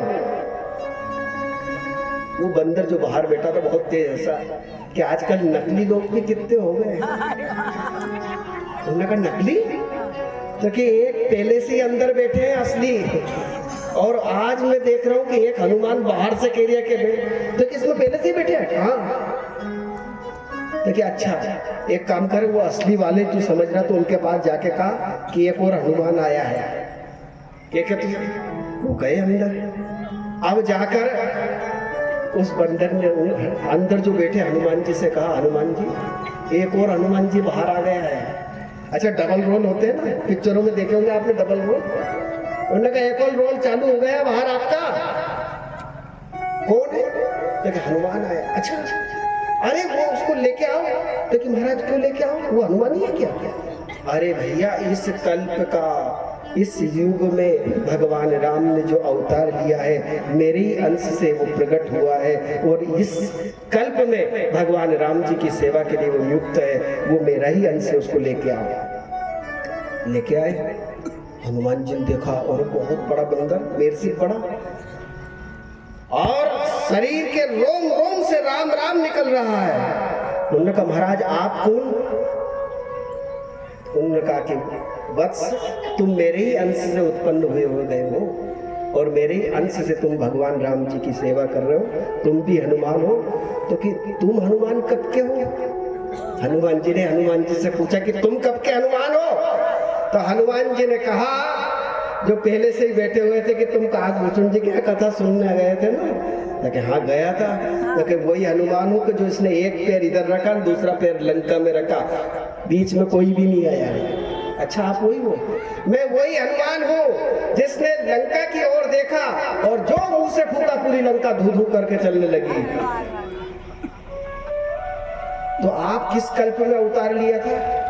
अरे ये तो भगवान की लीला है, नाना भांति राम अवतारा, रामायण सत्य कोटि अपारा। तो कि महाराज मैं तो अंगूठी लेने आया था, ये नई लीला दिख गई मुझे, आप अंगूठी बताओ अंगूठी किधर है?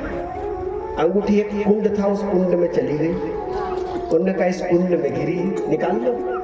अब जो हनुमान जी ने देखा तो पूरा कुंड अंगूठियों से भरा हुआ, एक जैसी अंगूठी। उन्होंने कहा महाराज इसमें मेरे राम जी की अंगूठी कहाँ है? तो कि जब जब शंका होती है हनुमान को तब तब वही अंगूठी यहाँ आती है, और इसमें एक अंगूठी यहीं रह जाती है, और उस हनुमान को शिक्षा देने के लिए दूसरी अंगूठी चली जाती है कि भगवान का एक बार अवतार नहीं हुआ, अनेक बार अवतार हुआ, अनंत बार अवतार हुआ। इसलिए करिए न संशय असुर जानी, सुनिए कथा साधर रति मानी। तो नाना भांति राम अवतारा, रामायण सत कोटि अपारा। राम अवतारा, रामायण सत कोटि अपारा।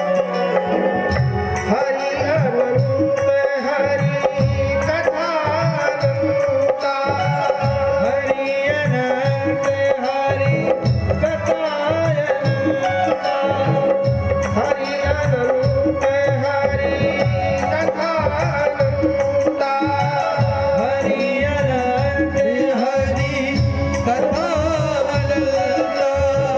कहानी सुनाई बाबू विधि सत्संगा, कहानी सुनाई सब विधि सत्संगा। नाना भांति राम अवतारा, नाना भांति राम अवतारा, रामायण सत कोटि अपारा, रामायण सत कोटि अपारा। करिए न संशय असुर जानी, करिए न संशय असुर जानी, करिए न संशय असुर जानी, करिए न संशय असुर जानी। सुनिए कथा सादर रति मानी, सुनिए कथा सादर रति मानी। हरि अनंत हरि कथा अनंता, हरि अनंत हरि कथा अनंता। कहानी सुनाई बाबू विधि सत्संगा, कहानी सुनाई सब विधि सत्संगा। ये भगवान की जो कथा है इसके बारे में कभी संशय और शंका हम लोगों को नहीं करना चाहिए। श्री राम जय राम जय जय राम, श्री राम जय राम जय जय राम, श्री राम जय राम जय जय राम, श्री राम जय राम जय जय राम, श्री राम जय राम जय जय राम, श्री राम जय राम जय जय राम। श्री राम जय राम जय राम, श्री राम जय राम जय जय राम, श्री राम जय राम जय राम, श्री राम जय राम जय जय राम। बोलो राम जय राम जय राम, श्री राम जय राम जय जय राम, श्री राम जय राम जय जय राम, श्री राम जय राम जय जय राम। बोलिए सियावर रामचंद्र भगवान की जय। अभी भी आवाज नहीं आ रही तेज, बार बार हो भरने पड़े हुए। तो ये भगवान की दिव्यतम दिव्य कथा है। एक महात्मा के पास एक व्यक्ति गया। महात्मा जी ने पूछा कि भैया तुम क्या करोगे? महाराज पढ़ाई कर लिए हो, पढ़ाई करके नौकरी लगेगी, नौकरी से पैसा आएगा, पैसे से जीवन खुशी से चलेगा, उससे क्या मिलेगा? लेकिन महाराज उससे तो कुछ पता नहीं, बस यही तक पता है मुझे। उन्होंने कहा भैया ये तो सब कर ही कर भगवान से प्रेम भी कर, और ये प्रेम कहाँ मिलेगा? ये भगवान की कथा में मिलेगा। इसलिए कहते हैं क्या, जीवन का निष्कर्ष यही है। अगर जीवन का निचोड़ देखो तो क्या है? सब संतों ने कहा कि भैया जीवन का निचोड़ है भगवान से प्रेम हो जाए, भगवान को अपना बना लिया जाए, भगवान से अपनत्व हो जाए, भगवान से एक रिश्ता बन जाए, भगवान मेरे हो जाए, मैं भगवान का हो जाऊं। तो जीवन का निष्कर्ष यही है, प्रभु प्रेम में लग जाना। और फिर क्या करें? आई गए तो बैठो प्यारे, राम कथा सुन कर जाना। आई गए तो बैठो प्यारे, राम कथा सुन कर जाना। जीवन का निष्कर्ष यही है, जीवन का निष्कर्ष यही है, प्रभु प्रेम में लग जाना। आई गए तो बैठो प्यारे, राम कथा सुन कर जाना। आई गए तो बैठो प्यारे, राम कथा सुन कर जाना।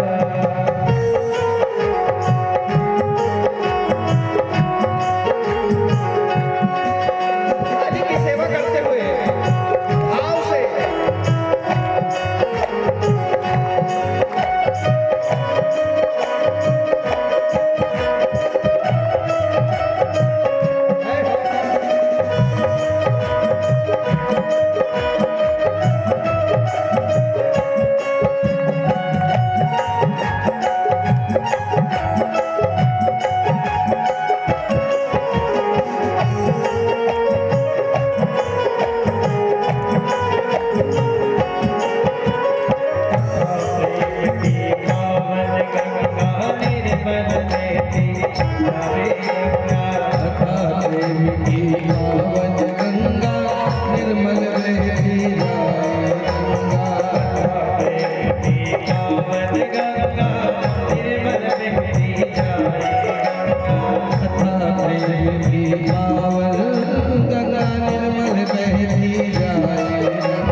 देखो गंगा निकलती है गंगोत्री से और उसकी यात्रा गंगा सागर तक रहती है, और इस बीच में जो कोई डुबकी लगाता है उसके शरीर को पावन कर देती है, उसके पाप को मिटा देती है।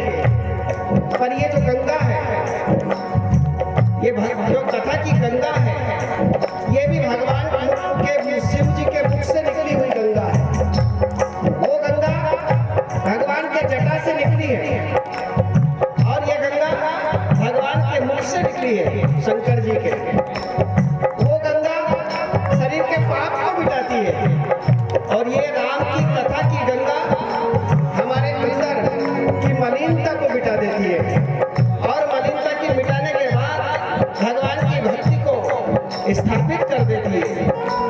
इसलिए कहा गया, कथा प्रेम की पावन गंगा विरल बहती जाए, कथा प्रेम की पावन गंगा विरल बहती जाए। भक्ति भाव की निर्मल लहरे अंतःगत लहराए, भक्ति भाव की शीतल लहरे अंतर्गत लहराए। कुछ बातें हैं सुनने लायक, कुछ बातें सुनने लायक, कुछ बातें हैं सुनने लायक, कुछ बातें सुनने लायक। कुछ बातें सुनकर आई गए तो बैठो प्यारे राम कथा सुनकर जाना। ओ आई गए तो बैठो प्यारे राम कथा सुनकर जाना।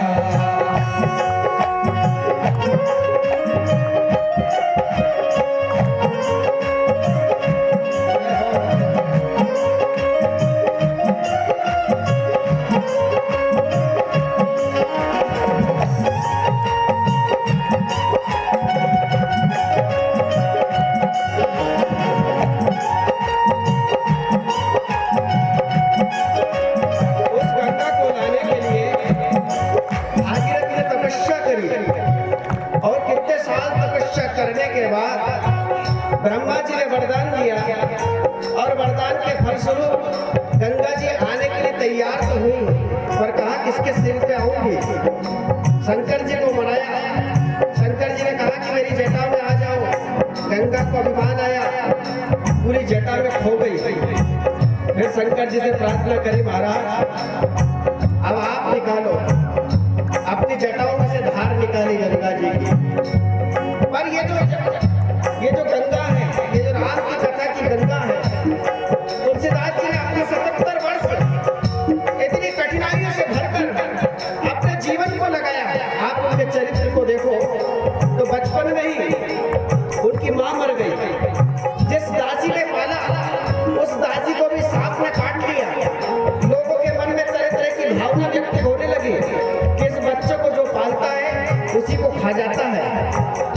वो बच्चा बेसहारा होकर इधर उधर घूमने लगा। 5 वर्ष का बालक, आप सोचो 5 वर्ष का बालक इधर माँ बाप का कैसे रहा होगा। पर धन्य है वो बालक, भगवान शिव के चरणों में गया और भगवान शिव के मंदिर में, उस समय तो मंदिर भी नहीं होते थे इतने अच्छे, एक चबूतरे में बैठा बैठा रोता रहता था। अगर किसी के दरवाजे पर जाता था और दरवाजे पर जाकर अगर भिक्षा मांगता था, उसी दरवाजे के किवाड़ लगा दिए जाते थे और उस बच्चे को भगा दिया जाता था। क्योंकि मान्यता ये थी कि जो भी इस बच्चे को दान देगा, जो भी इस बच्चे को अन्न देगा, उसके घर में कोई न कोई नुकसान होगा। तो माता पार्वती को दया आई, वो अपने एक पात्र में दूध लेके आती और आने के बाद उसको पिलाती। जब इतनी कठिनाई से अपने जीवन को उन्होंने जिया और जीने के बाद जब तक कर उनके कलम से ये राम कथा की गंगा निकली, इसलिए कहा गया तुलसीदास भागीरथ बनकर जप तप किए अभंगा। तुलसीदास भागीरथ बनके जप तप किए अभंगा। तब जाकर निकली ये पाप नाशनी गंगा। तब जाकर निकली परम पावनी गंगा। राम कथा सागर में राही, राम कथा सागर में जाए, राम कथा सागर में राही। राम कथा सागर में जाए।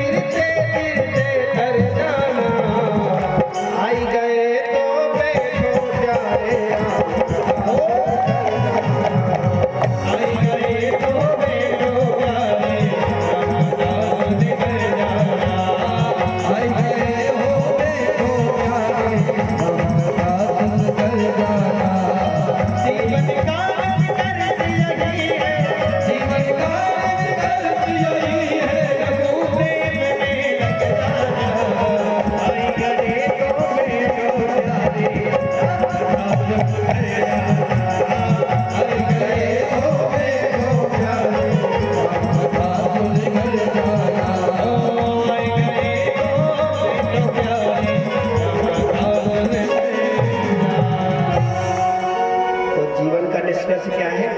जीवन का निष्कर्ष यही है, प्रभु प्रेम में लग जाना। और आई गए तो, अगर आई गए हो तो बीच में से मत उठना। आई गए तो बैठो प्यारे, राम कथा सुन कर जाना। क्योंकि बीच में उठने का भी अपराध होता है, इसलिए बिल्कुल ऐसे होके आओ तो बीच में उठना नहीं पड़े। ये भगवान की कथा नाना पुराण निगमागम सम्मतम यद रामायण ने निगदितम कवचिदन्युतोपि स्वांतः सुखाय तुलसी रघुनाथ गाथा भाषा निबंध मति मंजुल मातु। गोस्वामी जी कह रहे थे ये मैंने किसी के उद्देश्य से नहीं लिखी। उन्होंने कभी उद्देश्य से लिखी क्यों? उन्होंने कहा मेरे सुख के लिए लिखी। तो कि महाराज आपने अपने सुख के लिए लिखी है, पर ये तो जन जन को सुख पहुंचा रही है। गोस्वामी जी यहाँ बहुत बड़ा संकेत दे रहे हैं कि जो जीवन में आपके जीवन में जो होगा वही दूसरे के में होगा। मतलब अगर आपके जीवन में शांति आएगी जिस चीज से, तभी आप दूसरों को शांति प्रदान कर सकते हो। अगर आप स्वयं सुधरना चाहते हो और दूसरों को कहे कि तू सुधर, पहले स्वयं बिगड़े हो तो दूसरों को सुधार नहीं सकता है। पहले वो गुण स्वयं को अपनाना पड़ेगा, जब भी वो दूसरों में फलीभूत होगा। तो फिर गोस्वामी तुलसीदास जी ने पंचदेव उपासना के 5 शोधे लिखे हैं। सबसे पहले गणेश जी की वंदना लिखी, जो सुमिरत सिद्धि हो गणनायक करिवर वदन, करहु अनुग्रेशो बुद्धिराज शुभ गुण सदन, मूक होई वाचाल पंगु चढ़े गिरिवर गहन, जासु कृपाशु दयाल द्रवहु सकल कलिवर दहन। ऐसे 5 दोहे लिखे, गुरु की वंदना करी और सबसे पहली चौपाई गुरु को समर्पित करिए। आइए उन चौपाइयों को गुनगुनाते हैं। बंदं गुरु पद पद्म परागा, सुरुचि सुबास सरस अनुरागा। गुरु पद पद्म परागा, सुरुचि सुबास सरस अनुरागा। अमीय मूरी मय चूरण चारु, समन सकल भवरुज परिवार।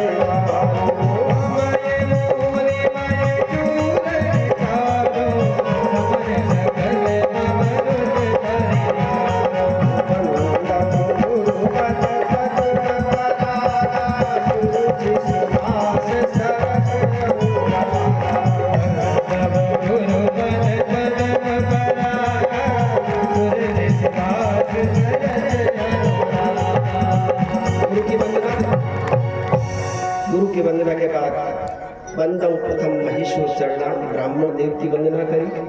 इसके बाद संतों की वंदना करी और संतों की वंदना के बाद तत्काल बाद उनने दुष्टों की वंदना करी।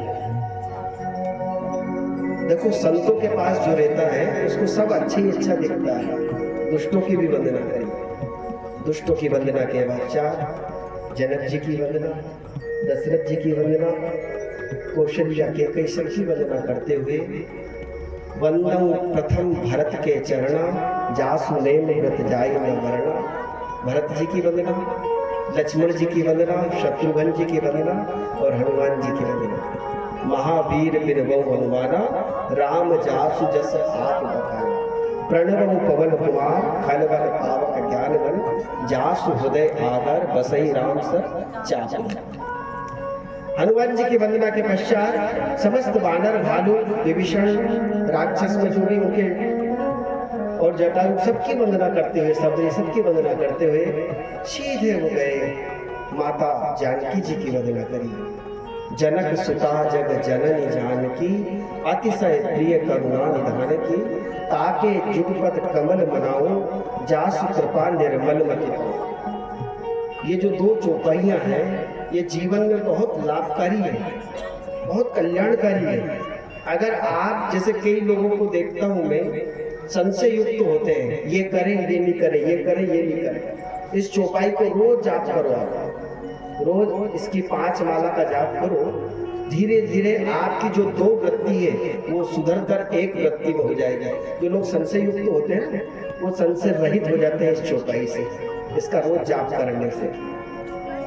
और जब भी आपके मन में आए कोई मार्ग प्रशस्त नहीं हो रहा हो, तो तो इस चौपाई का नित्य निरंतर स्मरण करते रहे तो आपकी जो संशय युक्त बुद्धि वो समाप्त हो जाएगी, क्योंकि माता जानकी की वंदना है। ये ऐसी माँ जानकी की वंदना है कि जो माँ जानकी राक्षसों का भी भला करती है। क्या रावण सीता मैया को हर सकता था क्या उसकी मजाक थी कि वो हर के ले जाता? माता सीता जी का तो तेज ही इतना था कि वो जिधर देख ले उसको नष्ट कर दे। उद्भव स्थिति संहार कारिणी क्लेश हारिणी सर्वश्रेष्ठ करीम सीताम नको हम राम वल्लभ, जिनकी संकल्प मात्र से ऐसी सृष्टि को उत्पन्न कर दे और जिनकी शक्ति से जो भी उत्पन्न ब्रह्मा जी उत्पन्न करते हैं तो उनकी शक्ति से करते हैं, विष्णु उसका पालन करते हैं तो मेरी माँ की शक्ति है, और शंकर जी अगर संहार करते हैं तो मेरी माँ शक्ति प्रदान करती है। ऐसी माँ जगदम्बा जगत जननी माँ सीता, उनको रावण हर सकता था क्या? किसी ने पूछा कि माँ फिर जब आपको हर नहीं सकता तो आप हरण क्यों हुआ आपका? उन्होंने कहा कि ये मेरे बच्चे हैं और बच्चों के लिए मैं स्वयं अपना हरण करवाकर उसके राज्य में जाकर उसका कल्याण करने में उसके में मन में ऐसा भाव बैठाया कि जिससे उसका कल्याण हो जाए, और वो कल्याण का मार्ग मैंने प्रस्तुत करवाया। क्योंकि जितने भी राक्षस हमारे कहाँ गए, भगवान में ही तो समाये, और जो भगवान में कोई मिला दे ऐसी मेरी माँ सीता है। इनकी वंदना करी जनक सुता जग जनक जानकी अतिशय प्रिय करुणा निधान की, ताके जुगपद कमल मनाओ जासु कृपा निर्मल मति पाओ। राम जी की वंदना करी और राम जी के बाद राम के नाम की वंदना करी। राम जी का नाम राम जी से भी बड़ा है। एक बात याद रखिए, राम जी के नाम ने पत्थर भी तारे, राम जी के नाम ने पत्थर को तेरा दिया। अच्छा पत्थर तिरते हैं क्या? बताओ, विचार करो, पत्थर तिरता है क्या? पर मेरे राम के नाम ने पत्थर तिरा दिया। राम तिर गया। राम जी ने सोचा कि पत्थर तिर गया, एक पत्थर में भी तो उठाऊं। राम जी लाए, एक पत्थर जैसे ही समुद्र में गिराया, पक्षी डूब गया। हनुमान जी वहीं खड़े थे। राम जी ने देखा तो नहीं। हनुमान जी ने भय से मुस्कुराए। हनुमान जी से पूछा, हनुमान तुम कहते हो कि मेरे नाम से पत्थर तिरते हैं, पर मेरे हाथ से देख लो कि हाथ पत्थर डूबता है। तो हनुमान जी ने कहा कि भगवान जिसको पकड़ोगे वो तिरेगा और जिसको छोड़ोगे वो डूब जाएगा।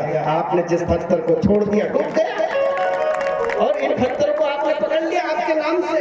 इसलिए कहा गया क्या, राम जी के नाम ने तो पत्थर भी तारे, राम जी के नाम ने तो पत्थर भी तारे, राम जी के नाम ने पत्थर भी तारे, राम जी के नाम ने पत्थर भी तारे, राम जी के नाम ने पत्थर भी तारे, राम जी के नाम हो जो राम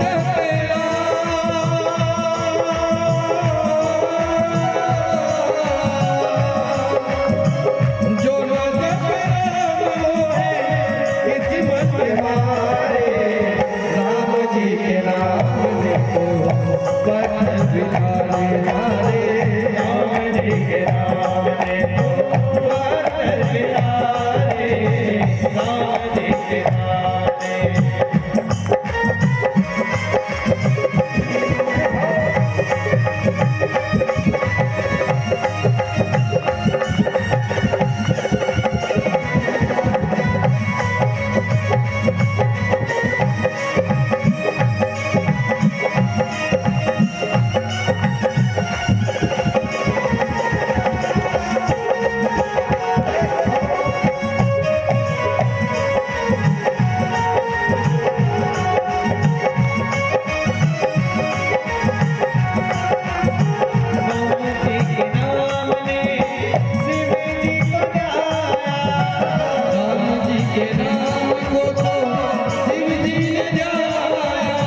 जी ने 9 दोहे में की। इसके बाद राम की कथा की वंदना करी, राम जी के वक्ता बताए, राम जी का इतिहास बताया। रामचरितमानस का इतिहास बताने के बाद गोस्वामी तुलसीदास जी कथा प्रसंग पर लेके आते हैं प्रयागराज में, जहाँ पर भरद्वाज जी और याज्ञवल्क्य जी का संवाद होता है, वहाँ पर कथा लाते हैं। अब उस कथा को हम कल से चालू करेंगे। आज का समय हो चुका है और कल मेरा विचार है कि हम शिव पार्वती का विवाह भी कर दें, क्योंकि कथा जितनी जल्दी बढ़ के जाएगी आगे उतना ही आनंद जल्दी आएगा। वैसे तो कथा इतनी विशद है कथा कि ये 9 दिन में भी पूरी नहीं होती। आप महाराज जी हमारे आए हैं, इनके गुरु जी को आप लोग जानते हो, यहाँ कथा भी करी है उन्होंने, श्री राम कमल दास जी वेदांती जी महाराज। वो बताते हैं कि राम कथा अगर हम अपने ढंग से कहें तो 3 साल लगते हैं रोज सुनोगे तो, क्योंकि ये तो अनंत है। तो हम कुछ कुछ स्मरण करते हुए, कुछ कुछ भावों को बोलते हुए आगे बढ़ेंगे। तो आइए बड़े भाव बड़े प्रेम के साथ भगवान नाम संकीर्तन करेंगे। आप कल ठीक 8 बजे यहाँ पर आए और साथ में अपने पूरे परिवार को लेके आए। पूरा परिवार कथा बैठकर सुने और साथ में ही अपने मिलने वालों को कथा के बारे में बताएं, क्योंकि कथा ये हमारी अकेले की नहीं है। कथा का प्रसाद बांटना, और प्रसाद एक को नहीं हजारों को मिलना चाहिए, ऐसी हम लोगों की भावना होना चाहिए। बड़े भाव बड़े प्रेम के साथ भगवान नाम संकीर्तन।